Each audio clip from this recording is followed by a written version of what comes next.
मैं लिख रहा हूँ वो भी ले लीजिएगा।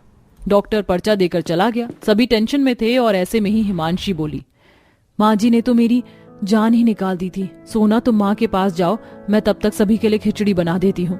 खिचड़ी? माँ के लिए तो ठीक है, लेकिन सभी से मतलब? तुमने डॉक्टर की बात नहीं सुनी थी क्या? ये पेट की खराबी ज्यादा मैदा खाने से ही हुई है। तुम लोगों को भी अब ये मोमोज और पास्ता रोज रोज खाना बंद कर देना चाहिए।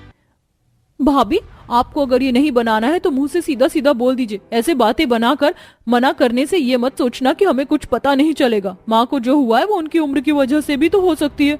अब इसमें मोमोज और पास्ता क्यों आया? सही कहा सोना ने।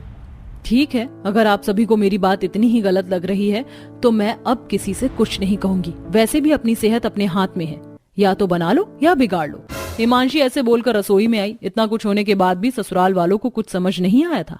आज भी हिमांशी ने सभी को मोमोज और पास्ता ही बनाकर दिया और उसकी सास और खुद ने खिचड़ी खाई। ऐसे ही आज का भी दिन बीता और अगले दिन अपनी भाभी की तबीयत पूछने हिमांशी की बुआ सास जी घर आई। आइए आइए बुआ जी। अजीती रह बच्ची, अरे क्या हो गया मेघावती को? सुना है दिल के पास दर्द उठा था।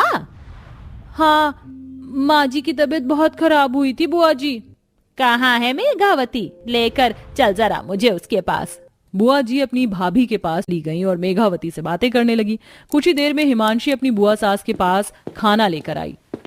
लीजिए बुआ जी, खाइए। अरे नहीं नहीं बहू रानी, मैं ये आजकल की बवाल चीजें नहीं खाती हूँ। ये सब तूने क्यों बना दिया? अच्छा, तो आप क्या खाएंगी? अरे मुझे तो तू अपनी सास वाली खिचड़ी में से ही थोड़ी खिचड़ी दे देना। मैं हल्का खाना ही पसंद करती हूँ।